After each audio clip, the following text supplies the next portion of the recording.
நமது யூடியூப் நண்பர்கள் அனைவருக்கும் வணக்கம். நாம இன்னைக்கு இந்த வீடியோல பார்க்க போறது தன்னுடைய முயற்சி இல்லாம எதுவுமே சாத்தியம் இல்லை. நாம இன்னைக்கு நிறைய பேர் அவங்களுக்கு விருப்பமான வேண்டிய கடவுளை வேண்டிக்கிட்டு கோயிலுக்கு போறோம். எல்லாமே சரியாயிரும் நினைக்கிறோம். ஆனா அது எந்த அளவு சாத்தியம்? தன்னுடைய முயற்சி இல்லாம இறைவனை மட்டும் வேண்டிக்கிட்டா எல்லாம் நடந்துருமா என்ன? ஸோ அதை பற்றி தான் நமக்கு நீங்கள் இந்த வீடியோவில் பார்க்க போகிறோம். வாங்க வீடியோக்குள்ளே போகலாம். திருவள்ளுவர் ஏற்கனவே ஒரு குறள் ஒன்று அருமையாக சொல்லியிருக்காரு. தெய்வத்தன் ஆகாதீனும் முயற்சிதன் மெய்வர்த்த கூலி தரும். நம்ம என்னதான் கடவுளை வேண்டிக்கிட்டாலும் என்னதான் போய் கும்பிட்டு உருண்டாலும் நாம முயற்சி பண்ணாம இந்த உலகத்துல எதுவுமே சாத்தியம் கிடையாது. நீ விருப்பமான கடவுள் எந்த மதத்தை சேர்ந்தவர்களாக இருந்தாலும் சரி, அவங்களுக்கு வேண்டப்பட்ட கடவுளை வேண்டிக்கிட்டாலும் அது 1% மட்டும்தான் மன நிம்மதியை தரும். ஆனால் அவரவர் முயற்சி இல்லாம இந்த உலகத்துல எதுவுமே சாத்தியம் கிடையாது. நான் அடுத்த வருஷம் இப்படி இருக்கணும், அடுத்த வாரம் இப்படி இருக்கணும், அடுத்த மாசம் இப்படி இருக்கணும், 5 வருஷம் கழிச்சு இப்படி இருக்கணும், 10 வருஷம் கழிச்சு இப்படி இருக்கணும்னு ஒவ்வொருத்தரும் ஒவ்வொரு விதமா இமேஜினேஷன் பண்ணி கடவுள்கிட்ட போய் வேண்டிக்கிட்டாலும் ஆனா அவர் எதுவுமே பண்ண மாட்டார். என்ன பண்ணுவார்? கோயிலில் போய் உருளுவார், வேண்டுவார், உனக்கு அதை செய்யறேன் இதை செய்யறேன் பார். நம்ம கோயிலுக்கு போறத நம்ம மனசுல உள்ளதை வெளிப்படுத்தி சொல்லி அழுது புலம்பி ஒரு வேண்டிக்கிட்டு வர்றதுக்கு தான் போறோம். ஆனா நம்ம எந்த முயற்சியுமே பண்ண மாட்டேன், எந்த செயலும் செய்ய மாட்டேன், எந்த ஸ்டெப்பும் எடுக்க மாட்டேன். ஆனா நான் அடுத்த வருஷம் பணக்காரன் ஆகணும், லட்சாதிபதி ஆகணும், அடுத்த வருஷம் இவ்வளவு சம்பளம் வாங்கணும், இவ்வளவு ஏதோ ஒரு கணிப்பு, இல்ல குழந்தைகளை அங்கே அனுப்பணும், இங்கே அனுப்பணும், இப்படி படிக்க வைக்கணும், நான் பட்ட கஷ்டம் குழந்தைங்க படக்கூடாது இப்படின்னு நினைச்சுக்கிட்டு கடவுள்கிட்ட நிறைய வேண்டுவோம். ஆனா அதற்கான ஸ்டெப் என்ன எடுத்திருக்கோம்னா மொத்தத்துல 0ல தான் வந்து நிற்போம். அப்படித்தானே? நம்ம எதுவுமே செய்ய மாட்டோம். ஆனா வெற்றி மட்டும் நமக்கு வேணும், நம்ம நினைச்சது நடக்கணும். அதுக்கு எவ்வளவு ஃபோர்ஸ் பண்ணுவோம், எவ்வளவு ஸ்டெப்பு, எதுவுமே பண்ண மாட்டோம். ஆனா கண்டிப்பா நடக்கணும் நடக்கணும் நடக்கணும்னு மட்டும்தான் எதிர்பார்ப்போம். இன்னைக்கு நிறைய பேர் எதிர்காலத்தை நினைச்சு நினைச்சு பயந்து பயந்து இன்னைக்கு இருக்கக்கூடிய நிகழ்காலத்தில் கிடைக்கக்கூடிய சந்தோஷங்கள் எல்லாம் நம்ம இழந்துகிட்டு இருக்கோம்.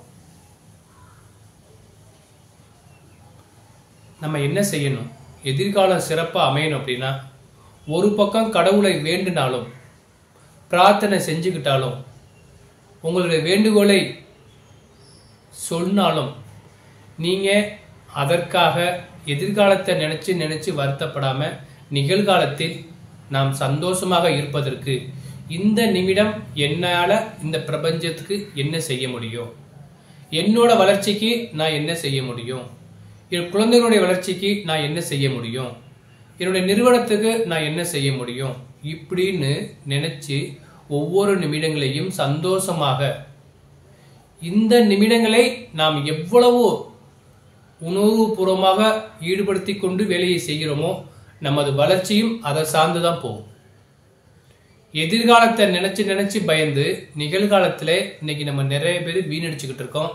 அதுதான் நிதர்சனமான உண்மை.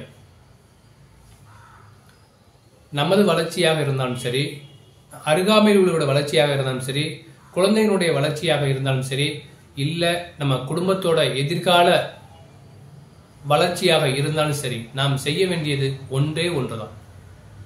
இன்னைக்கு இந்த நிமிஷம் இந்த நேரம் என்னால முடிஞ்ச பங்களிப்பை நான் கொடுக்கணும். அப்படி கொடுத்துட்டோம் அப்படின்னா நாளைக்கு நடக்கிறது அப்புறம், அடுத்த வாரம் நடக்கிறது அப்புறம், அடுத்த மாசம் நடக்கிறது அப்புறம். இந்த நிமிஷத்தை நம்ம சரியான விதத்துல சரியான நேரத்தை கடைபிடிச்சு போனோம் அப்படின்னா நமது வாழ்க்கையும் பிரகாசமாக இருக்கும். எதிர்காலத்தை பத்தின பயம் தேவையில்லை. இந்த நிமிஷம் சந்தோஷமா இருக்கிறோம். இன்றைக்கு நாள் முழுவதும் மகிழ்ச்சிகரமாக இருக்க வேண்டும் என்றால் நாம் ஒவ்வொரு நிமிடங்களையும் நம்ம முழுசா ஈடுபடுத்திக்கிட்டு அந்த ஒரு செயல்ல தொடங்கணும் அப்படின்னா நமது வாழ்க்கை சிறப்பாக இருக்கும்.